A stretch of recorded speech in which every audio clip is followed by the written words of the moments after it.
Welcome to the Video Creators Podcast. We help YouTube creators grow their audience and business with next-level tactics and strategies. Want to accelerate your channel's momentum, be more profitable, and change the lives of more people than ever before? You're in the right place. The Video Creators team has over a decade of experience providing YouTube strategy for brands like Disney, Warner Brothers, HBO, and even YouTube themselves. So far, our team is responsible for helping clients generate over 17 billion views on YouTube. And now, to help you, here's Tim, Lennon, and Delana.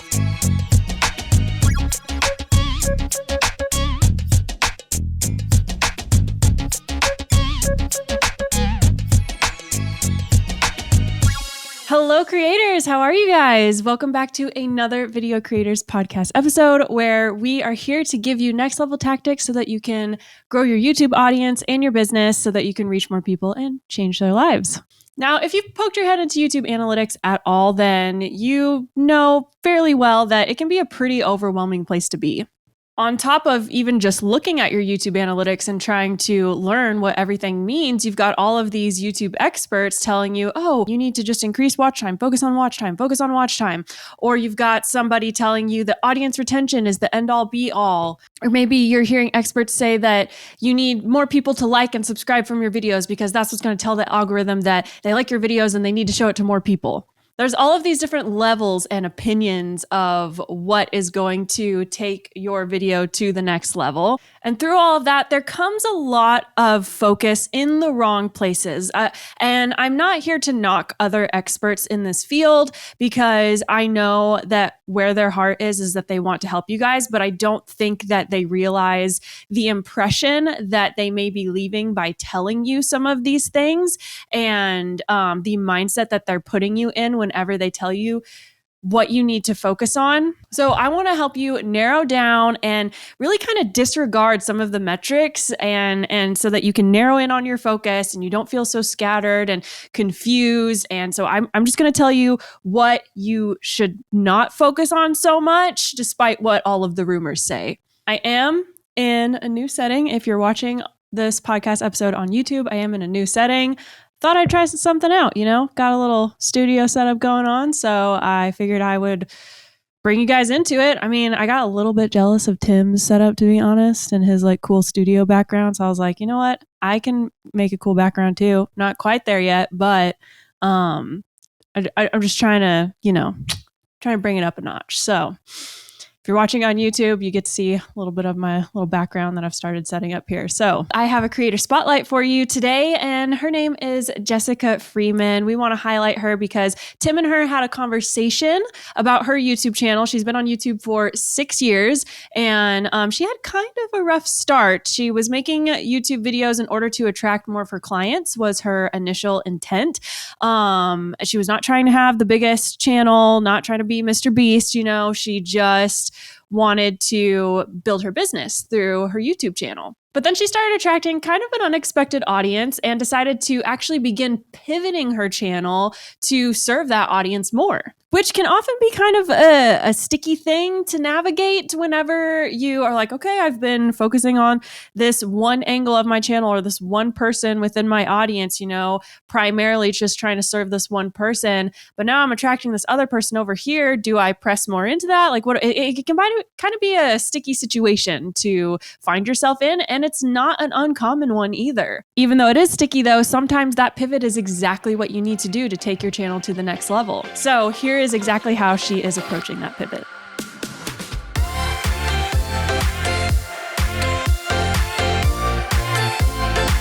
Jessica, how long have you been on YouTube? You've been doing this for a while, right? I have been on YouTube since 2016. So 2016. So I got to do some math here. 6 years now? 6 years. Six years, which is bananas to think about that have been on YouTube that long.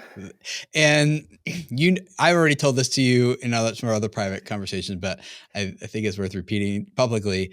You are the most consistent person on YouTube that I have met in a really long time. You even went on 3 months of maternity leave and got 3 months of content scheduled and ready to publish during your, was it maternity leave? Is that right? Yeah. Yeah, And then during you came maternity in, leave. and people like didn't even know you missed, like you didn't even miss a beat, you know? I I'm like, didn't. oh my goodness.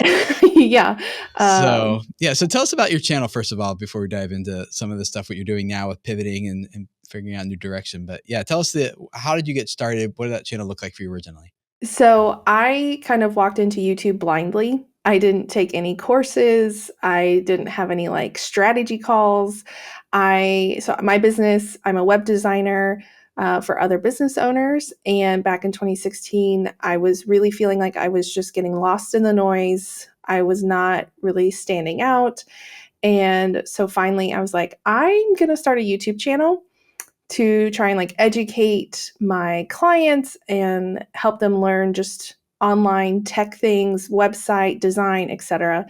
And so I started YouTube, and it was kind of a rough start. But I made it super easy. I was like, I'm going to do 1 minute videos. And that was like the first like 3 months of my channel was just 1 minute videos, which you can imagine they weren't super valuable because there's not a lot you can squeeze into 1 minute. Well, it turns out you were just ahead of your time because now there's a thing called YouTube Shorts and Right. TikToks and things. So you were pioneering and didn't know it. Yeah, YouTube noticed, and they were like, we should Yeah, do something. Jess that's is right. on to something here. Yeah. So yeah, I jumped in. I really wanted to try and attract more clients, especially I liked the idea of kind of this evergreen content hub and not just, oh, here's an Instagram post that a week from now no one will see. Mm-hmm. Or 3 months from now, like people have completely forgotten and that kind of thing. And so I liked the idea of being able to be found at any point, at any time. 3 months from now, the video can still pop up. And I also liked that video. I knew that video was better for connecting with people. Like we like to hear people, see people. And so that can connect with your potential clients easier than just here's a little graphic on Instagram or something. Sure. And so, yeah, so I have been doing for the last 6 years lots of tutorials, not just design, but here's some apps that are helpful in business. Here's some things you should think about in your website, getting more clients, all that kind of stuff. And that has kind of led me to here, to today. Yeah. And your website is your business is helping people build their websites? Yes. Or doing it for them? Or describe the business real quick. Yeah. So I do a lot of done for you. That's basically 100%, not 100%, like 95% of my business is done for you. So people come to me and say, my website is a hot mess. It's out of date. It doesn't reflect who I am as a professional, or I'm pivoting, I'm starting over, any of those things. And I will completely revamp the website. But sometimes also people are like, I'm starting a business and I don't want to waste time with websites. Tech scares me.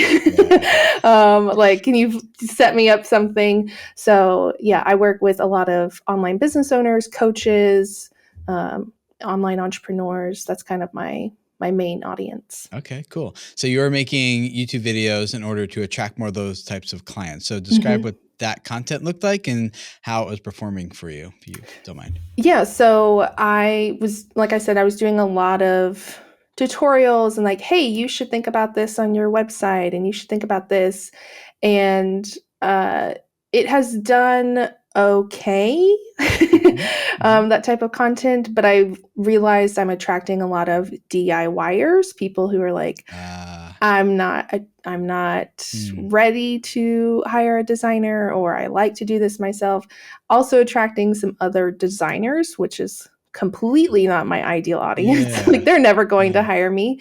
The DIYers potentially may hire me down the road, but so I have decided in the last few months that I really need to pivot the focus of my channel and be more specific about who I'm targeting and not trying to attract those DIYers. Love them, but they're not my ideal people. So, right. So the customer you're going after isn't someone who wants to do it on their own. And so they don't really care which plugins you're using for this versus that on the website. They don't care Elementor versus Divi, which theme should I use or that kind of stuff. They're just like, I just need someone to freaking do this for me, so I Yep. don't have to think about it, right?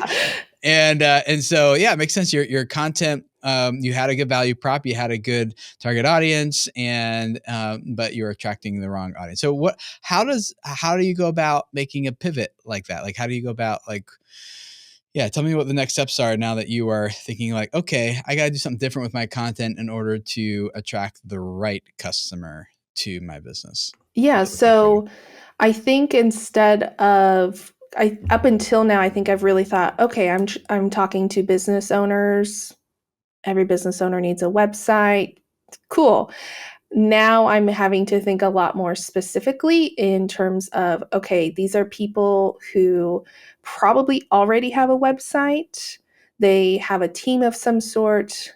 They are making more money and they have the means to hand this off. And they are good at delegating. They don't care about the little itty bitty details about plugins and theme. They're like, I could care less. Like, just do this. So, going to be switching my content to more kind of thought leadership, things to think about in business, just how you can approach things on your website, but not, hey, here's this plugin you should try. Right. So, yeah, so still kind of nailing down the exact content strategy, but I know that's the direction I'm headed in. Yeah. Yeah. And I think in terms of like a process that maybe other people could take from your example here and apply to their own situation if they're experiencing something similar, is to like, you had a defined target audience, but like what you realize, like that audience doesn't need the content I'm creating. Mm-hmm. So we just went back, you went back to the drawing board. You're like, all right, this is the customer I'm trying to attract. That hasn't changed. But the question I'm asking now, if I remember, is like, what does this person actually want? Mm-hmm. Like, they don't want to know what plugin to use or whatever. What they do want is like, how do I get this off my hands? And then in our conversation, you even identified some other things that you're like, oh no, they need this, they want that. And and whether or not that's the thing you land on in the future going forward, at least like you're asking the right questions now, which is like, does this person really want to know about like the technical side of design and managing a website and things? No. Oh, what do they actually want instead? Mm-hmm.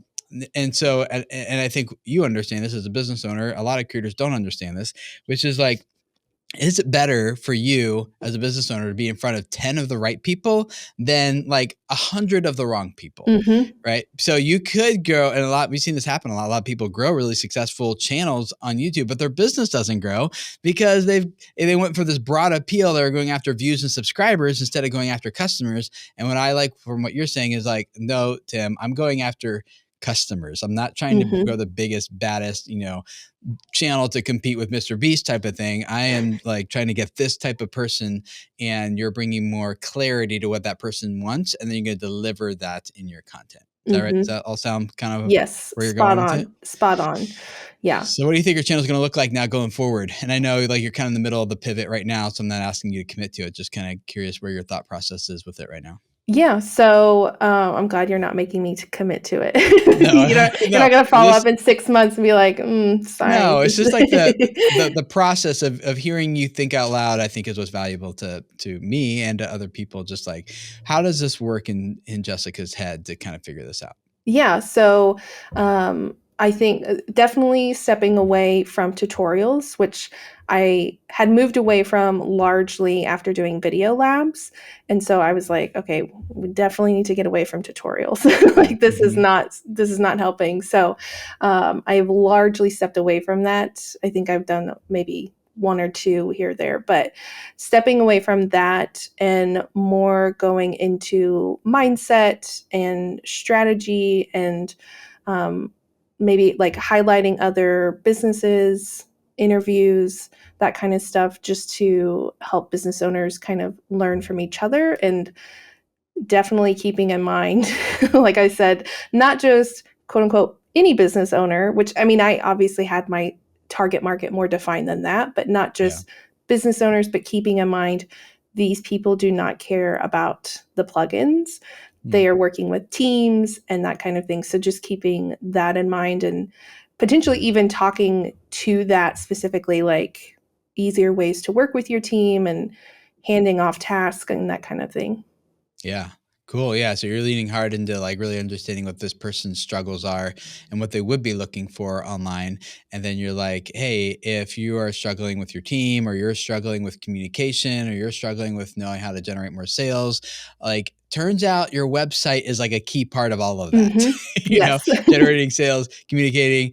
And if you want us to help you take that off your plate, we are the experts at that. And so Yeah. justcreatives.com. Is that what it is? Did I get it right? Yes. Oh, look at that. Justcreatives.com is my website. And then my channel is also just Creatives. So I'm Yeah. super easy to find. Yeah. Cool. Well, thank you for sharing part of your story here with us, Jessica. And if you're going to leave people here with a final like thought from Jess, we'll call it, in terms of pivoting, what would you leave them with, whether it's something that they should do or think or consider, or how it feels even? Like, yeah, what would you leave them I with? would say, I mean, it sounds kind of obvious, but don't be afraid to pivot. Don't be afraid to try something new.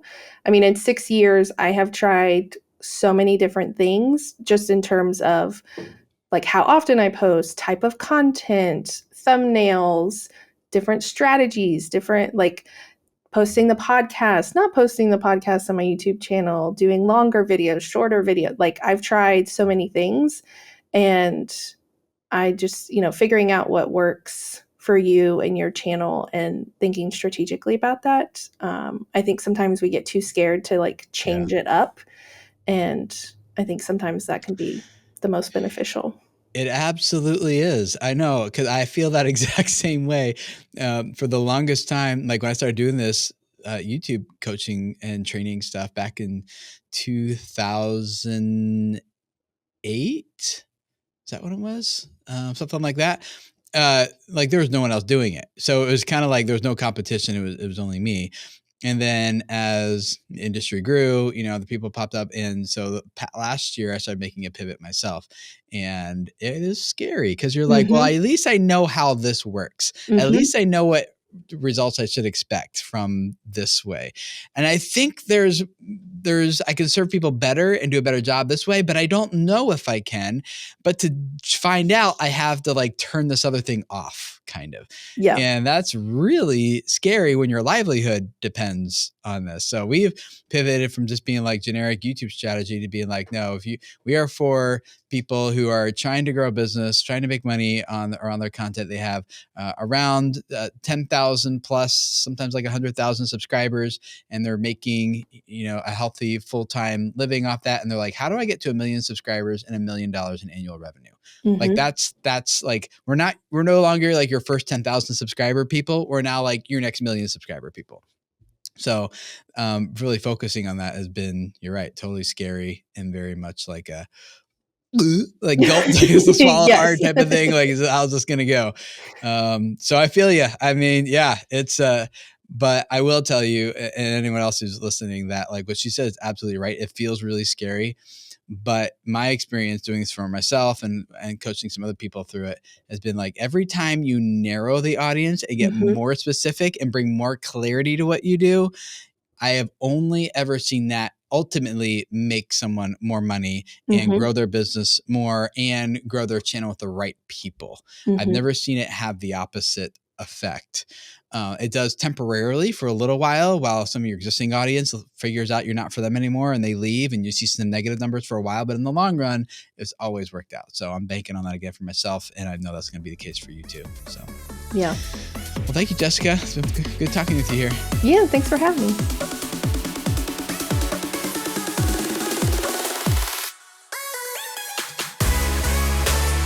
If you find yourself thinking, man, maybe I really need to narrow down my audience even more because I've started attracting this other type of audience that I didn't really expect, or kind of like the subcategory in my audience that I didn't really expect, maybe I just need to like go 100 towards that audience. And oftentimes 9 times out of 10, even though it feels like the opposite would happen, 9 times out of 10, you get more growth from doing that, because now you've made it really clear to the viewer themselves who you are, what you're all about, why they should be a part of your channel, why they would come to your channel apart from somebody else's. And the clearer that you can get with that, the clearer it is for YouTube to decipher who your videos should be for, and thus is able to surface your content better and more often to those people because it's super clear to the viewers, and thus it's super clear to YouTube. So if you are facing a similar issue with your channel right now, where you're kind of in like a sticky situation, whether it's this exact situation,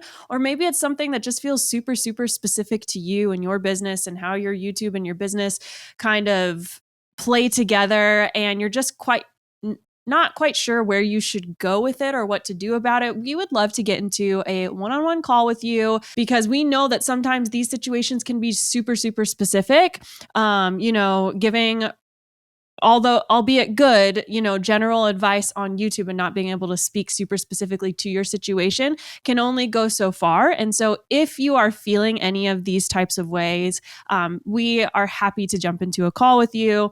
You can find the link for that down in the show notes, but it's just videocreators.com/consulting. You can book a 1-hour call with us. We'd be happy to kind of decipher some of that with you and see what your next steps need to be. Also, you can find Jessica Freeman's channel linked in the show notes or the description of this video. Now, I want to get into talking about these 3 metrics that I think that you should ignore, but I want to preface by saying that these metrics are really, there's nothing within YouTube that you fully actually need to ignore. Everything has a purpose and everything is telling you more about your channel, right? So there's nothing that we ever really need to like completely disregard. But whenever I mean ignore in this context, what I'm really saying and seeing as creator is the need to obsess over these certain metrics and the purpose as to why they're obsessing over those certain metrics. And even glorifying these metrics, like a click-through rate being the end-all be-all. If you don't have your click-through rate, your impressions click-through rate all squared away and down pat and it's performing really well, then that is the only thing that matters to YouTube. And that's where I think a lot of this conversation and these rumors kind of start to go around and catch fire, is because we all want something really tangible to hold to, right? And so we tend to hear something like, oh, watch time is really important, so I just need to focus on watch time. It's not. I wish it was that simple, but unfortunately it is more complicated in good ways. But the only way that it is bad is that it feels less tangible whenever there's not just like one thing that we need to focus on. But it's good in the sense that we have a lot more flexibility than you probably feel like you actually do. And so I want you to, as you're listening to these next 3 metrics that I'm going to talk about, to find freedom in this, that it's like, oh, okay, like I don't have to be stuck to some algorithmic robot, if you will, in the way that you might be used to thinking about it. Because an important reminder is that the algorithm responds to people. So if we get people to respond to it, if we know that this is engaging and interesting to people, then we don't got to worry about the algorithm, because the algorithm is going to respond to what people respond to. But as I talk about these metrics, I also want to let you know that I will be telling you what you should focus on instead for these next 3 metrics. So the first one is going to be watch time. You probably heard that coming because of how many times I've referenced watch time throughout the setup of this. And there's probably a lot of you guys that are like, what do you mean? Like, even YouTube, you have to have 4,000 hours of watch time before you can even get monetized. What do you mean it doesn't matter? Watch time does matter, but what it doesn't matter in probably the way that you're thinking about it. YouTube does value watch time highly, but it does not just value the individual watch time that your one video is creating. And that's where I think so many creators go wrong in this mentality of we need to build watch time, we need to make longer videos, we need to keep people on our videos for longer and stuff like that. Because YouTube is playing a way bigger game than that. They do care about the individual watch time that one video is contributing, but they are more so measuring the entire viewing session of whenever a a viewer comes onto YouTube, and first of all, what videos start a good watching session? So they're coming onto YouTube, they're signing in, they see the YouTube homepage is the first thing they see whenever they open their YouTube app or pull up YouTube on their computer, right? And so all the videos that you see there are videos that have proven themselves to be good at starting a viewing session. So whenever we're talking about a viewing session, we're not just talking about how much watch time an individual video contributes. We're talking about how the entire viewing session behaves, from what starts it to what continues it to what ends the viewing session. And watch time is the factor within that, right? Like how much watch time is being garnered between this entire viewing session. But YouTube doesn't care if you're watching 1,000 10-second videos or you're watching one or two 10-minute videos or one or a 30-minute video or something like that. They don't care how much the individual video is contributing to watch time and how much that individual video garners watch time. It's measuring, do viewers like this video? Like, do they like to watch it because they stay on the video and maybe they watch most of the video or the whole video? Is it something that is interesting to them? And then because of that, does it keep them on our platform for longer? Not necessarily does it just keep them on this video for longer, but do they go from your video to watching another video and then another video and then another video? How is your video contributing to an entire viewing session and extending an entire viewing session? And we see that more and more. There were so many theories coming out about, YouTube is valuing 30-minute videos and longer videos and stuff like that, when we have seen right in front of our eyes YouTube split in two different directions because it doesn't care. It just cares about, it doesn't care how much that individual video, how much watch time that individual video is contributing. It just cares about how long the viewing session is. How long do people stay on the platform in an entirety and how your video contributes to that in extending the viewing session time. So when I'm saying we're seeing this natural split, we're seeing, hello, hi, it's me, the podcast on YouTube. We're seeing YouTube focus more on podcast content, at the same time focusing more on very, very short form content, TikTok style content. And so that's clear as day that it's not just watch time. YouTube values watch time, but whenever we're talking about watch time, we're actually talking about a viewing session. And so YouTube, yes, values watch time because that's what's within the viewing session. But really, if we want to put what they actually care about, they care about the entire viewing session, how the viewer behaves within that session, and how that session, how long it keeps them on their platform. So on that note, a lot of creators, within this kind of idea that watch time is the most important, which it is important. I want to stress that I'm not saying that it's not important. I'm just saying that it's probably not the metric that you need to look at to be like, okay, what do I need to do next? Do I need to make my videos longer so that each video gets more watch time? No, because think about it this way. If you have, so there's a metric within YouTube called your audience retention or average percentage viewed. Your audience retention is like a graph of an average of your average percentage viewed. So how viewers actually interacted with the video itself, where they dropped off, where they rewatched, stuff like that. That's what your audience retention graph is. But kind of an overview of your audience retention would be the metric average percentage viewed. So let's say that you have on regular, you upload 15-minute videos, but then you hear, oh my gosh, YouTube values watch time. I need to make my videos longer. So you decide to start pushing it to 20 minutes, 25, 30 minutes sometimes to gain more watch time so that YouTube will push your videos more. But your average percentage viewed on each video doesn't really change.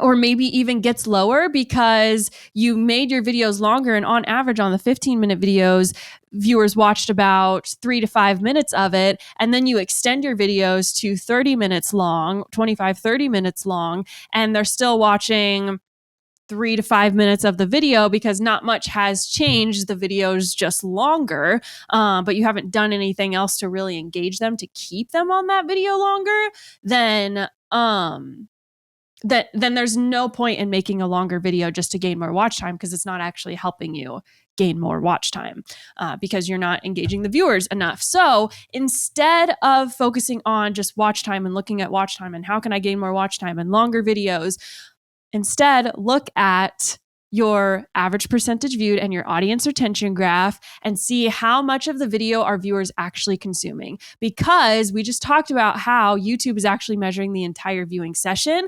And part of how they're measuring that is they're gauging, like, do viewers like your video? And part of how they're gauging how viewers like your video is how much of your video that viewer actually consumes. Do they consume only 20% of the video? Do they consume only 10%? Do they consume on average 50%, 60%, 70% of the video?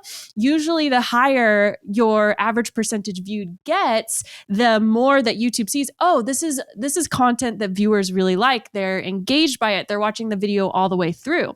And if you focus on your audience retention and your average percentage viewed way more than you focus on watch time, then your watch time will increase as a byproduct. And that's where I think all of this kind of gets twisted, is that people focus on the metrics like watch time that are byproducts rather than focusing on the thing that will actually bring that thing.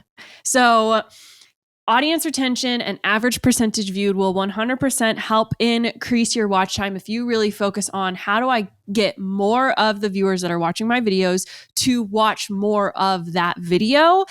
Because the more that they watch, that means that your content is more bingeable to them. They like watching the content. And so that means that they're more likely to click on more videos. They're more likely to click on more of your videos, but just more likely to stay on YouTube because they are engaged by what is on the platform, meaning your video. And so pay attention to your audience retention graph. Try to break that down. Start with just like, hey, can I get viewers past the first 30 seconds of my video? How many more viewers can I get past the first 30 seconds of my video? Then from there, how do I get more people past the first 30 seconds to the end of the video? How do I kind of tweak each part of my video to engage them longer there? One other thing is, how do I get more of my viewers to click on more of my end screens? So those little clickable end screens that you put on the end of your videos, really, really utilize those and give those a really good pitch at the end. Like don't only give them one thing to click on and tell them what exact video of yours they should watch next, not necessarily what video you're going to upload next, but what video of yours that already exists on your channel that would perfectly tie in or complement the video that they just watched, and then pitch that video to them at the end. Hey guys, if you want to see blank, blank, and blank, then I cover that here in this video. Or if you want to see what happened whenever we blank, blank, and blank, you got to see it. Click right here to watch that video. You can verbally and visually pitch it to them at the end of each video so that you can continue that viewing session, which inadvertently contributes to more watch time on your channel, more watch time on the platform, everything in between. See, this is why I only have 3 of these, because I knew that each one of these was going to be a little bit of a conversation. So number 2 is going to be the metric when your viewers are on YouTube.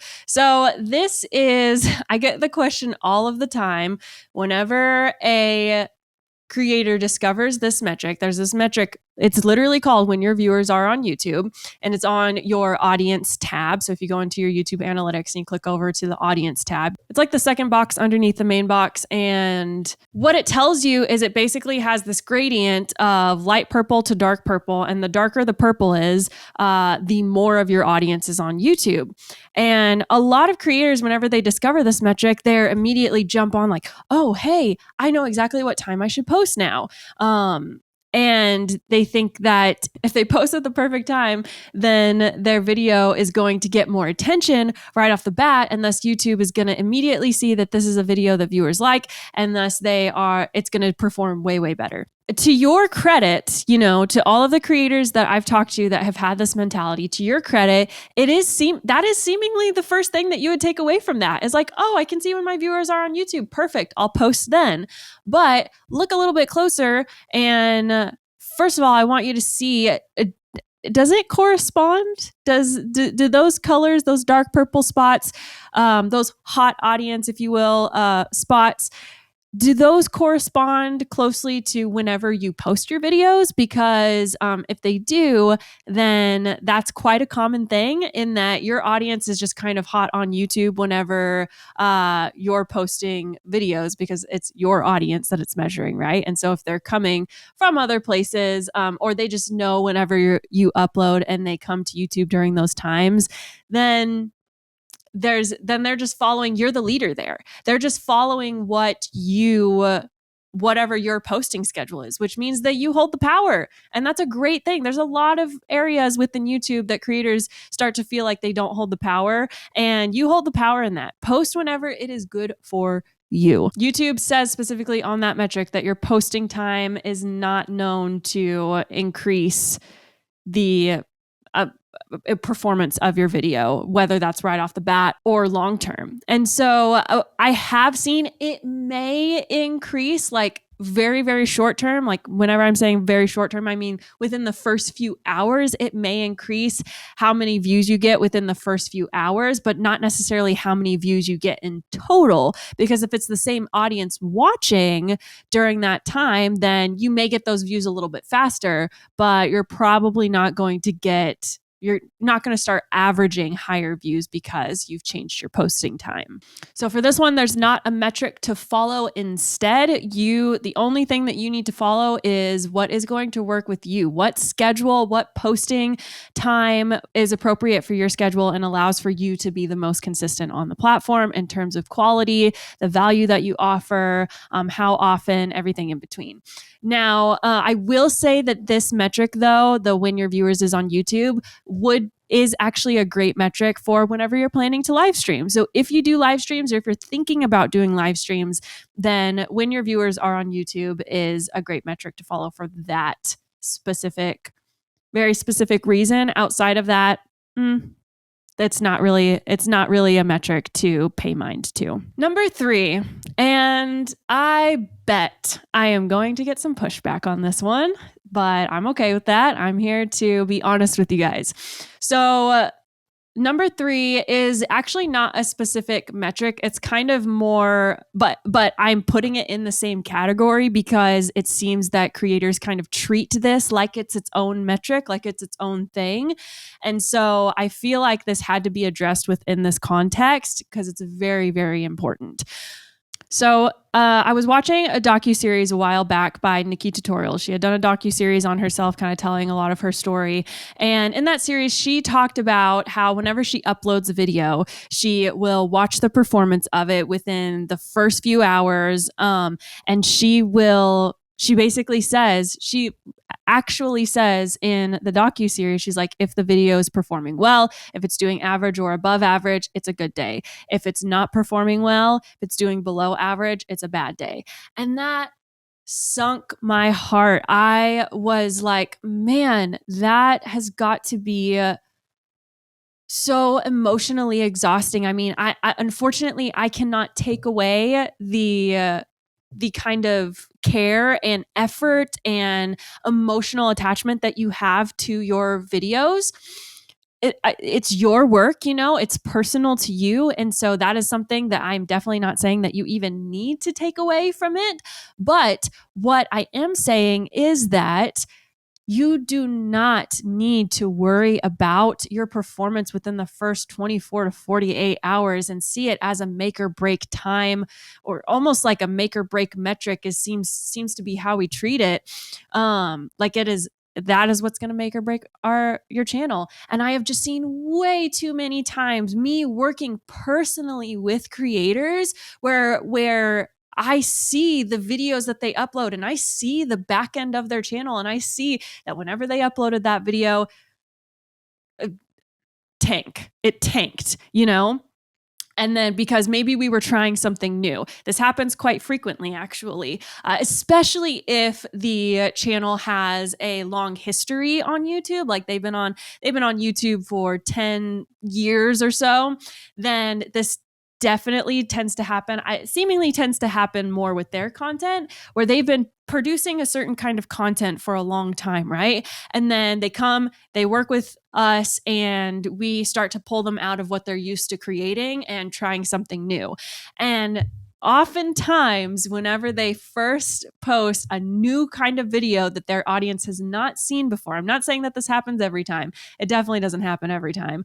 But it does happen often where we're trying something new. We post that video. It's new to our audience. They're not used to responding to it. Some audience members that would have typically responded to our usual content don't respond to that video. And thus, because it's not necessarily meant for them anymore. It's meant for them, maybe a part of them, depends on the channel situation and what their goals are whenever we're working with them. But oftentimes it's meant to reach people past them, people that we've never reached before. And to reach people that we've never reached before, we have to do something new, right? We have to do something that we've never done before. And thus, whenever we post that video, oftentimes it will tank right at the beginning. And I try to warn creators like, hey, whenever we're doing something new, often what happens is that it's going to go one of two ways. It can take off, quote unquote, right away. That can absolutely happen if the audience if there's a lot of people in your audience that receive it really well right off the bat. But it can also go the other way. Whenever we're trying to reach a new audience, sometimes YouTube has to find who that video is for, and we have less of our usual audience responding to it right off the bat. And so thus it looks like it tanks right off the bat. And so there tends to be a lot of unnecessary heartache that kind of happens. I think that it's unrealistic to say that you can ever fully remove that of like, you have the excitement of posting a video, you post the video, doesn't perform as expected right off the bat. And I think there's always going to be a kind of a little bit of unless you start to really get honest with yourself and choose like, I'm not going to believe that anymore, that my video success is made during this time, during just the first 24 to 48 hours. Now, what I will say is that the only metric that kind of matters within the first 24 to 48 hours, and even then it doesn't, it's still not a make or break or even close to a make or break situation, would be the only metric that matters a little bit more during the first 24 to 48 hours is going to be the thumbnail. Your title and your thumbnail, especially your thumbnail. So if you're going to look at something within the first 24 to 48 hours, I would plan to have a backup thumbnail from the one that you've chosen to create for your upload, and always have a backup one so that if you kind of crafted this title and this thumbnail together and you put it on your video and then it didn't perform as expected, then you have a backup to kind of quickly swap out within that first 24 to 48 hours. But even then, guys, I have seen creators, they'll change the thumbnail months later and then people start responding to it from there because it now has something that is enticing to them. In fact, that just made me think of a video that I'm actually going to link in the show notes here that breaks down kind of the whole idea of clickbait. And it is so cohesive and so well done. I want to link it for you guys on this note of like titles and thumbnails, because this creator actually broke down, the whole idea of clickbait, what's appropriate clickbait, stuff like that. But he shows within his videos when he had bad thumbnails or not great titles and thumbnails on his content, and then months later changing that thumbnail and then seeing the video take off because of it. He has actual screenshots of all of that happening, which is stuff that I see all of the time. And so I want you guys to see that for yourself. So I'm going to link that video down below. And that way you can watch it on your own time or even just listen to it on your own time. It is such a good educational video. So this whole idea of this 24 to 48 hour rule is just, we don't have to stress about it anymore. In fact, I am working with a creator who we have found that her content, especially whenever she's trying something really new, that it is quite common for just for some of her regular educational videos, but also for new things that we're trying, is that it's quite common for those videos to not really gain traction. Like the earliest they gain good traction would be about 5 to 7 days later. That is a far way from 24 to 48 hours. And those videos have done very, very well for her. Over 500,000 views, some of them getting close to 1 million views. And so just the whole idea that the first 24 to 48 hours is a make or break situation. I just want you guys to take that as another token of freedom. This is something that you do not have to stress about, and just try to get it out of your head and out of your system that the first 24 to 48 hours is it.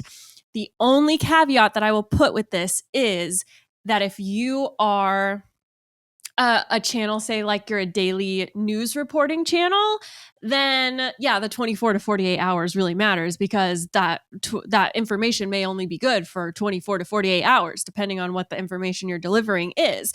And so if you are like a daily news channel, then that's a totally different situation. There are some exceptions like that. You really want to watch the performance, because you've only got 24 or 48 hours to get people to see it before that information isn't relevant anymore, right? And so those are the only caveat. That's really the only caveat that I would put with it. So what do we do instead? If we're not keeping an eye on our content for the first 24 to 48 hours, what do we do? How do we even recognize those patterns to know something like, oh, my videos typically take a week to take off, like I have figured out with this one creator that I'm working with?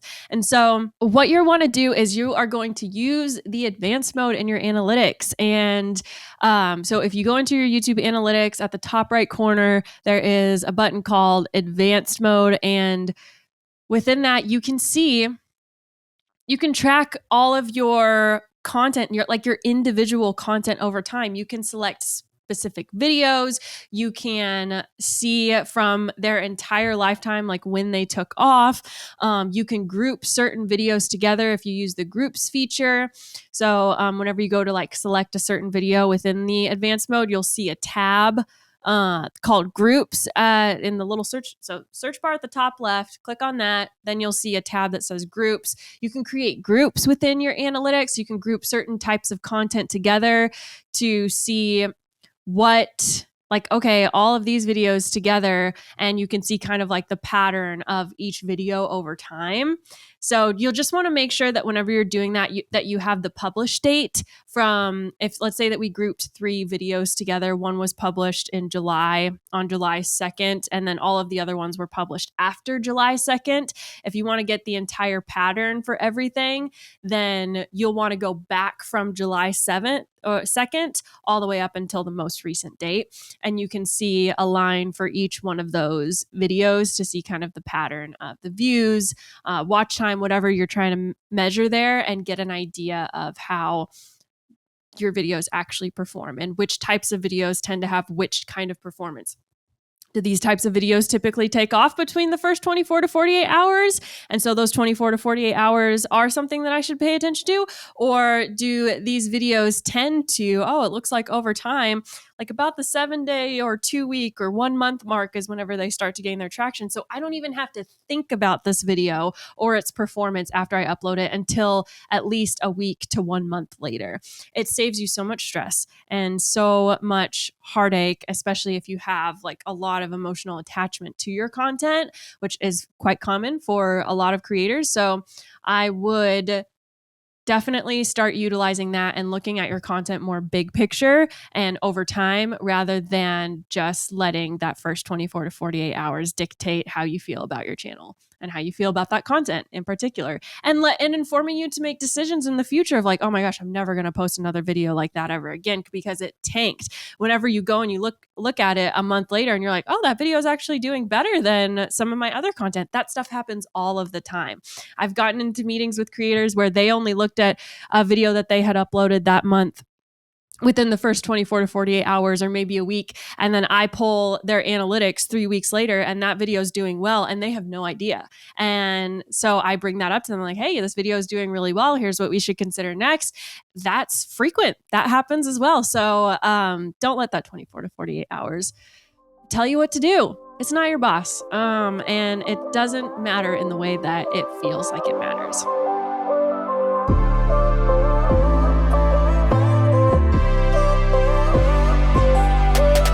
Every week, we want to give you a power tip that is something small and tangible, bite-sized action step that you can take or information that you can consider in order to help you grow your reach on the platform, grow your business, and change more lives. And for today's power tip, I'm going to bring up the trim tool. Now, the trim tool within YouTube is not really a new thing, but I've had so many conversations with creators over the past few months where I talk about the trim tool. We'll be talking about something and I'll be like, oh yeah, just use the trim tool. You can trim that out of your video really quick. And they're like, what do you mean? They're not even fully aware of the advantage that they have with the trim tool. So if you have never used the trim tool before, and especially if during the conversation, my point number one, talking about watch time and audience retention and viewing session time and everything. So if you are going to go and work on your audience retention, then this trim tool will be your best friend sometimes. So if you've never used it before, here's how I want you to consider it. So where you're going to access the trim tool is to go first into the details of your video, and then you're going to click down to editor. And this is where you can find the trim tool, which basically acts like just a video editor. You can cut certain things. You can't add things to your videos, but you can do exactly what it says, which is you can trim things down, whether that's taking out a chunk in the middle of the content or trimming off something at the beginning or the end. It doesn't matter.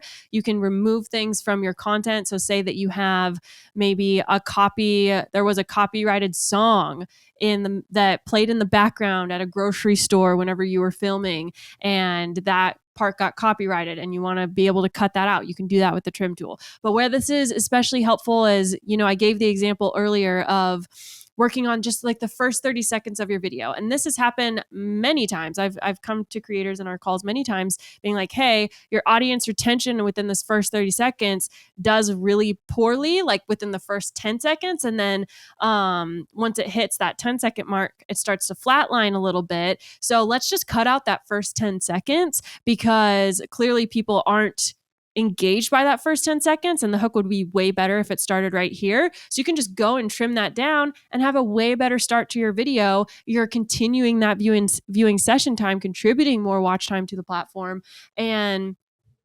thus a better performance in your content. So definitely consider using the trim tool moving forward in terms of improving your audience retention, and especially within that hook. That hook is really important. That first 30 seconds of your videos can make a big difference. So pay attention to your audience retention graphs and use the trim tool wisely if there's something that just didn't work out the way that you thought it would during the editing process. Thank you for joining me for another week on the Video Creators Podcast. I hope that this was helpful and educational and edifying, and that it encourages you to go out and do more with your content. And this is going to be the last episode that I'm alone for a while. Tim is going to rejoin me next week. So I know that you guys have probably missed him. Actually, he's posted a couple of times in between here. So yeah, we'll be back together next week. So I will see you then. Bye.